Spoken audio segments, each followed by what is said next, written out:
The biggest question is who is eating the tariffs. So what do you think? I mean, is it U.S. companies having to cut their profit margins, or is it U.S. companies passing that along to customers, or is it really foreign companies like, companies in the Philippines and some of the really basically the rest of the world that is facing this high level of tariffs? We don't really see any evidence just yet, but what do you see going on in the Philippines at the moment with their, what is the communication with the exporters there, with their buyers in the United States?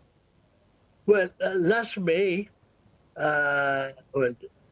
we had some sort of a survey with our exporters on all the basic products, on all the product lines.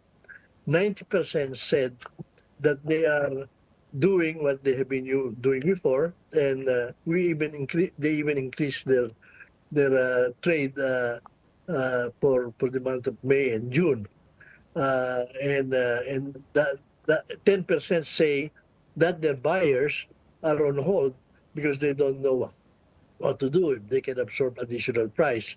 So, and that portion of the 10%, we were able to, I guess, they were able to channel to other market. So I think we're okay, except that we're really worried about the negotiations of our competitors, sort of, especially in the region, because if what happens to Vietnam, bringing from 46, I think, down to 20, happens to the other countries here who have the same products with us, then we have a problem, in the U.S. at least. Right, and we spend a lot of talking about how U.S.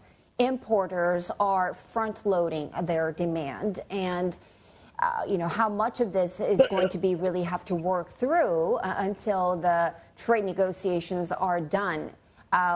Is that a concern playing out for some of your member companies at the moment, that the front-loaded shipments will have to be worked through, and in the meantime there would be some sort of a major pause in terms of import demand coming from the United States?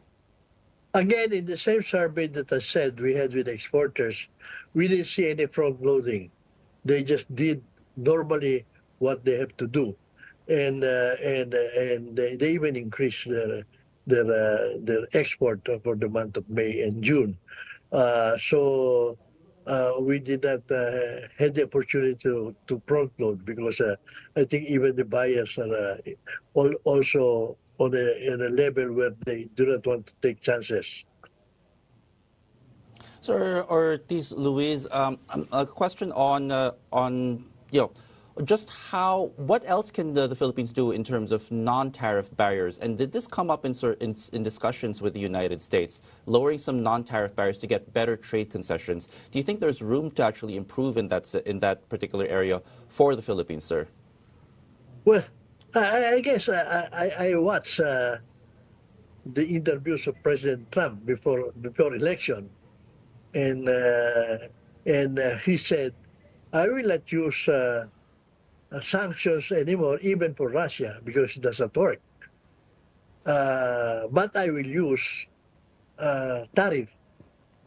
And in the same breath, he was saying, we cannot afford to lose dollar as the main currency for trading, because if we lose it, then we lose a war.